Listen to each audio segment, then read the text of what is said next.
Hi, all, and welcome back to another episode of There's Danger Here. I'm Leilani, and today I'm going to be discussing a case of domestic terrorism. So, let's get into it, shall we?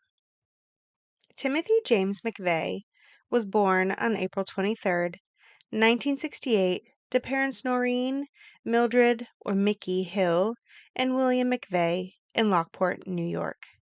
He was the middle child of three and the only boy. When Timothy was 10 years old, his parents divorced, and he was sent to Pendleton, New York, to be raised by his father. His peers reported that he was a shy and withdrawn person growing up. Tim himself reported that he was bullied, and so he made up his own fantasy world to live in. He said that he was skinny and short, and they called him names like Noodle McVeigh. Tim started with comic books. Then, as he grew, he sold off his collection and switched to buying guns. Throughout high school, he was more of a loner than having any group of good friends and no girlfriend to speak of. To get through this time, his grandfather began teaching him about firearms. His interest in it took off. After graduating high school, Tim went to Bryant and Stratton College, but almost immediately dropped out, opting to work as an armored car guard. Then, in May of 1988, Tim joined the military at age 20. He went to basic training and then was stationed at Fort Benning with Terry Nichols. At Fort Benning, Tim and Terry met Michael Fortier. The trio grew close, and then from there, they went to Iraq as part of the Gulf War. Tim returned with a Bronze Star. After he returned, Tim tried out for the Green Beret, but didn't make it through selection. That seemingly ended his military career, and he was honorably discharged in 1991. Shortly after he discharged, he seemed lost. He showed up to his grandfather's at one time in just socks. His grandfather said he seemed off. Tim moved in with Terry Nichols for a short time, where he continued to rant about the government. Eventually, he began traveling to various gun shows, buying guns for those who maybe didn't want a record of the transaction. As he drove, he listened to right-wing extremists with Terry. One of the pieces of material was The Turner Diaries, written by William Pierce, a neo-Nazi, speaking about how a man took down the government through the use of a truck bomb and taking out an FBI building. His right-wing extreme thinking grew from this and was made worse by the fact that his friends and traveling companions held the same beliefs. Basically, groupthink seemed to take over. It is believed that their ideals were shaped by several movements. First, the CSA, Ruby Ridge, and finally Waco. Waco was supposedly the straw that broke the camel's back. You see, he went to Waco during the siege, handing out bumper stickers and paying attention to how it was being handled. According to him, when the Bradleys were finally used to cause destruction of civilian buildings, watching it burn with Americans inside, he knew he was going to commit an act of terrorism against the U.S. So let's do a little Cliff Notes version of these events. The Covenant, the Sword, and the Arm of the Lord, or CSA, is a white extremist group that is predominantly located in northern Arkansas, southern Missouri, and eastern Oklahoma. It was founded by Texas minister James Ellison in 1971 near Elijah, Missouri. In 1976, Ellison purchased a 220-acre farm near Bull Shoals Lake in Missouri in order to establish a CSA compound that was then known as the Zarephath Horeb. By 1978, the compound transformed the land into a guerrilla training camp. After years of complaints by local residents and run-ins with the law, according to Encyclopedia Arkansas, quote, on April 21st, 1985, after years of complaints by local citizens and informants, federal agents from the FBI, Bureau of Alcohol, Tobacco, and Firearms, as well as assorted state and local agencies, surrounded Zarephath Horeb. After a 3-day standoff, law enforcement officers entered the compound. This raid involved more than 300 law enforcement officers and resulted in the seizure of weapons, ammunition, explosives, gold, and 30 gallons of potassium cyanide. The CSA intended to use the potassium cyanide to poison the water supply of several large cities in order to expedite the coming of the second Messiah. End quote. The leaders of the group were indicted on conspiracy charges, but it is believed that Tim took this encroachment of the government to be violations of the members' personal rights.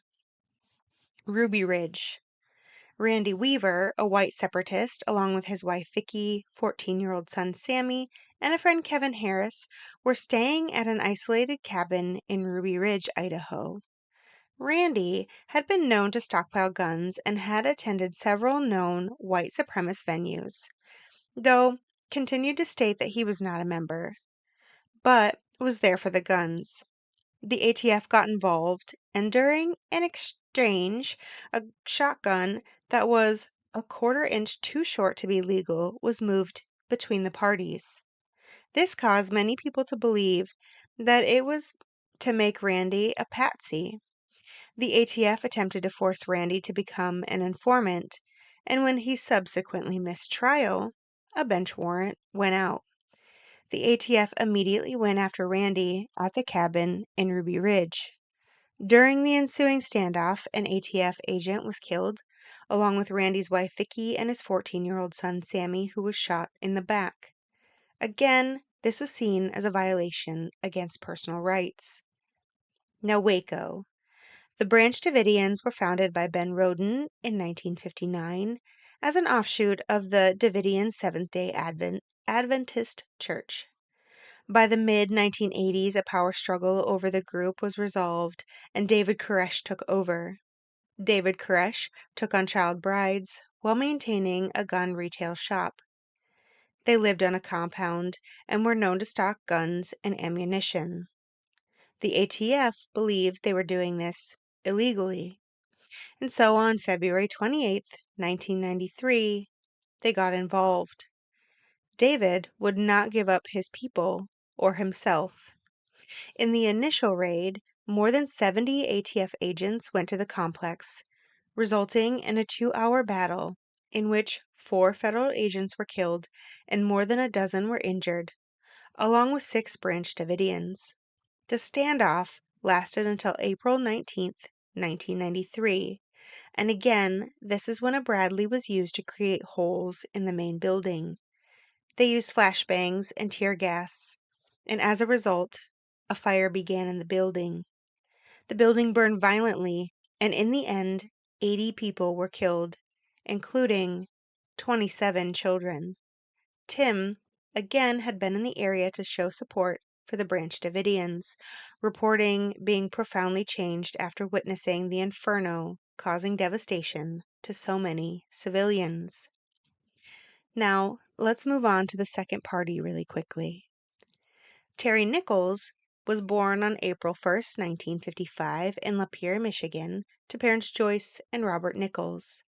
Terry was the third of 4 children, and they were all raised on a farm. Reports state that he worked and took care of animals.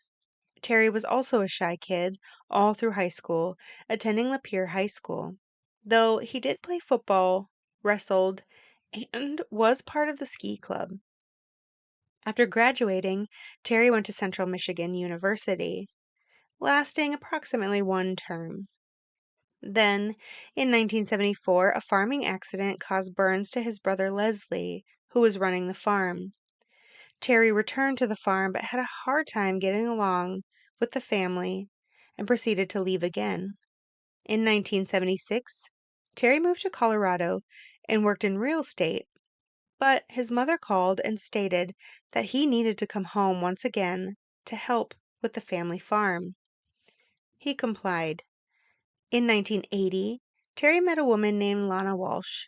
The two married and had a son by 1982. Terry was restless, though, and in 1988, at age 33, he enlisted in the Army, again meeting Tim during basic training. Lana filed for divorce and Terry requested a hardship leave in 1989 as a result. In 1990, Terry used a mail order bride agency, marrying 17-year-old Murrah Torres. At the time of their marriage, she was already pregnant. The child, however, died after suffocating on a plastic bag while left unattended overnight. The death was ruled accidental. After marrying, the two had 2 more children, and the couple would travel between the Philippines and the US, though after a while Terry traveled often without her. Once, Terry left a note and package of documents with Lana prior to traveling, but Lana opened them immediately instead of waiting and found a note that told her what to do in the event of his death. You see, while he was in the Philippines, he made a series of telephone calls to a Cebu City boarding house that was known to have terrorists within it, and it is suspected that this is where his bomb-making skills were perfected.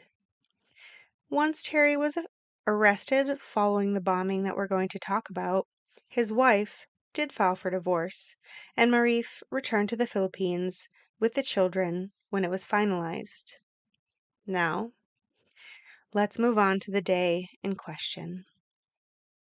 On April 19th, 1995, President Clinton was at a press conference discussing the threat of terrorism. He stated, quote, "The biggest threat to the human life is the reaction caused by terrorism everywhere, and that is something we have to be sensitive to, whether it be a car bomb blowing up in the Middle East or a religious fanatic." End quote. That same day at 9:02 a.m., a truck bomb was detonated that rocked Oklahoma City. A federal building in Oklahoma City named the Alfred P. Murrah building that contained the Social Security Office, HUD, Secret Service, ATF, a credit union, and a daycare had catastrophic damage as a result. The front of the building was practically gone. A night shift doctor who happened to go out to breakfast before going to bed stated that about half the building was gone as he arrived on scene, beginning mass casualty triage by rapidly assessing people as they exited the building, which meant determining the possibility of saving a person in approximately 10 to 15 seconds. People staggered out of the building, and people swarmed for help, while police attempted to control the scene, though it was utter chaos for hours to come. During President Clinton's meeting, he was informed of the event that had just occurred. Also, approximately 70 miles away, and at 10:20 a.m., a police officer in Perry, Oklahoma, Charlie, pulls over a yellow Mercury as they had no license plate.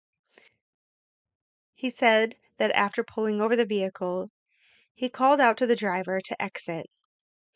As he was reaching for his wallet, the officer sees a bulge in the person's jacket. Officer Charlie grabbed his jacket and pulled him forward, pulling out his service pistol as the man said his weapon was loaded. The man is handcuffed and his name is run for warrants. At this time, nothing comes up. But since he is carrying a loaded weapon without a permit and he is driving a vehicle with no license plate, he's arrested to be released on a misdemeanor charge the next day. Timothy James McVeigh was put into jail, fingerprinted, and photograph was taken, and he was taken to the city jail. In this photograph, Tim is wearing a shirt that says Sic Semper Tyrannis, celebrating the death of Abraham Lincoln. During intake, he wrote down his address as one in Decker, Michigan. Meanwhile, the FBI investigated the scene, quickly determining it was likely a bomb based on the damage to the street and the damage in the shape of the building.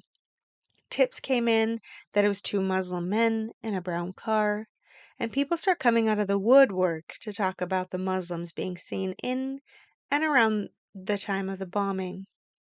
This was likely exacerbated as this followed a failed attempt of a bombing on the World Trade Center, which was perpetrated by Middle Eastern men. At 10:28, while clearing people and searching the building, a second bomb is found. As a result, the entire area is once again evacuated.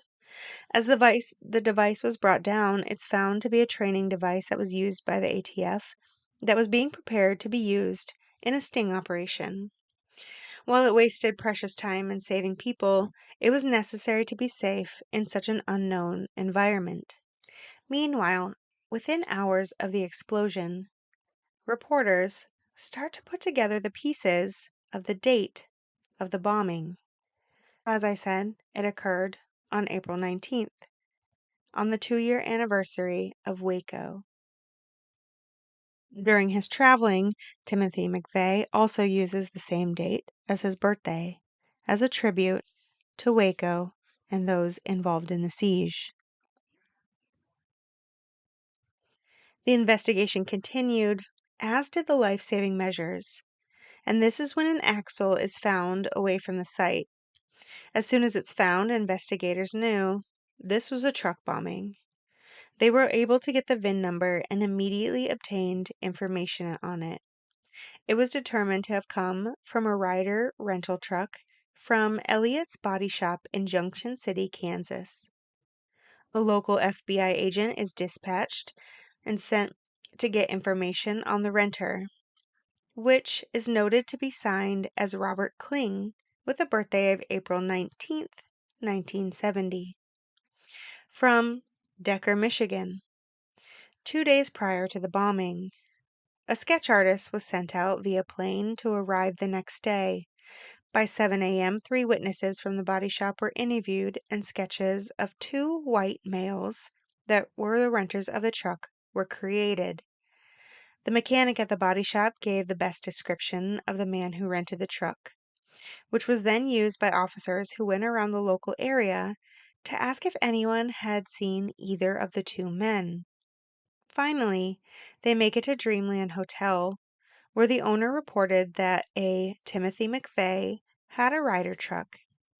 An NCIC offline search is completed as they search for information on this Timothy McVeigh.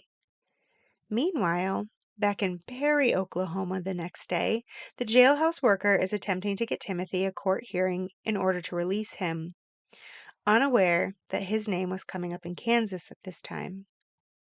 As there's so much going on in Oklahoma City, he cannot be seen on April 20th. He has to wait until the next day.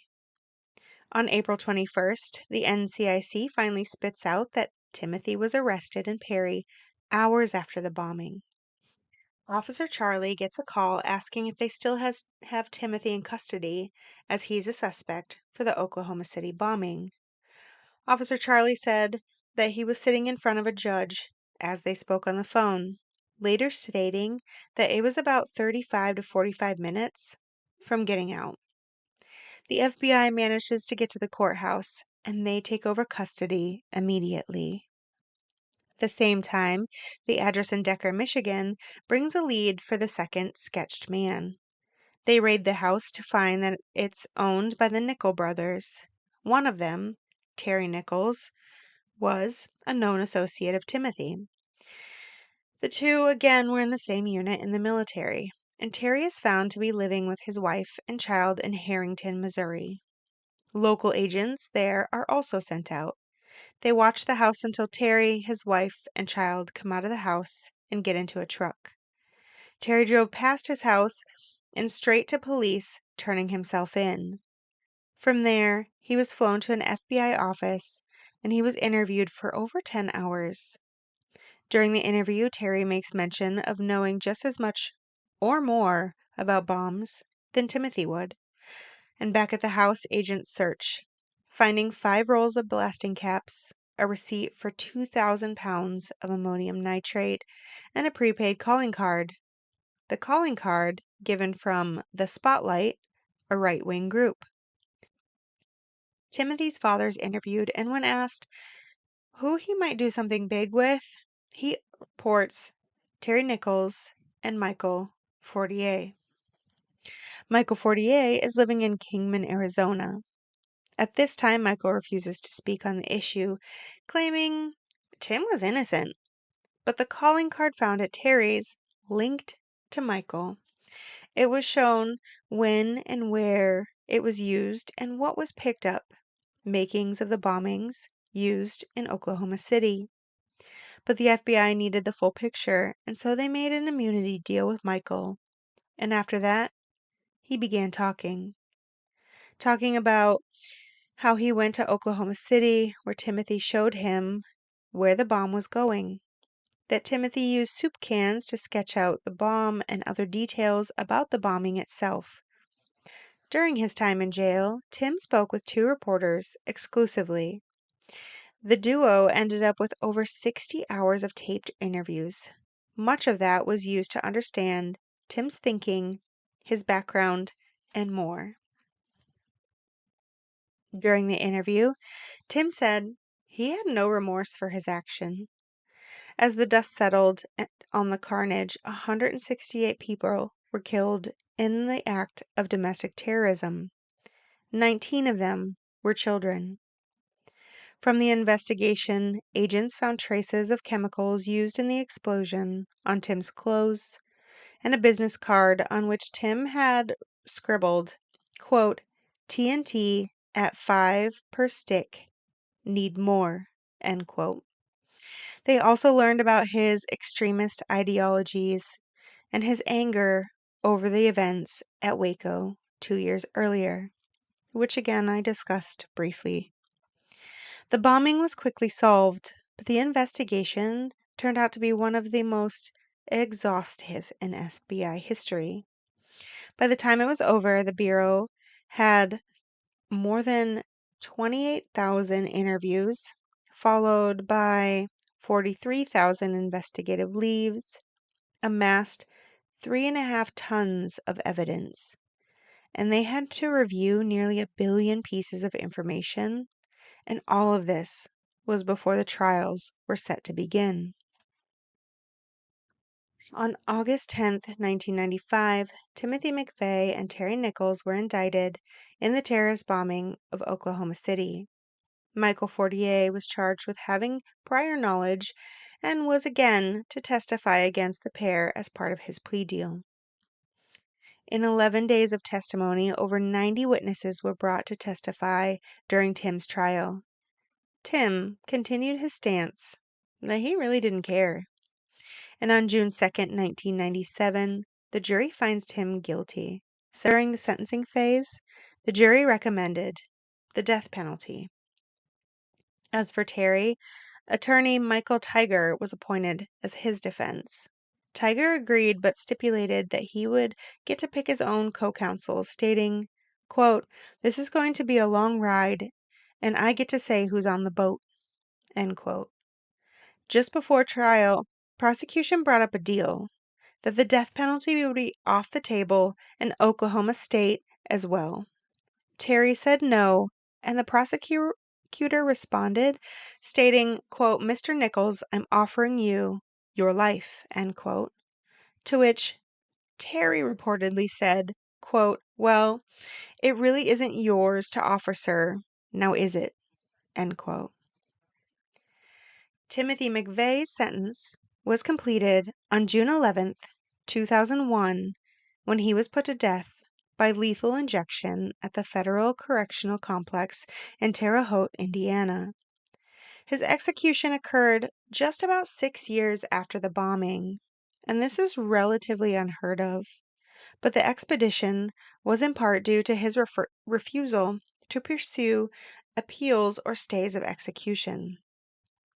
Terry Nichols was convicted of conspiracy and involuntary manslaughter and is serving life without parole plus 161 consecutive life sentences at the federal Supermax prison in Florence, Colorado. Michael Fortier pled guilty to failing to alert authorities and spent 10 years in prison.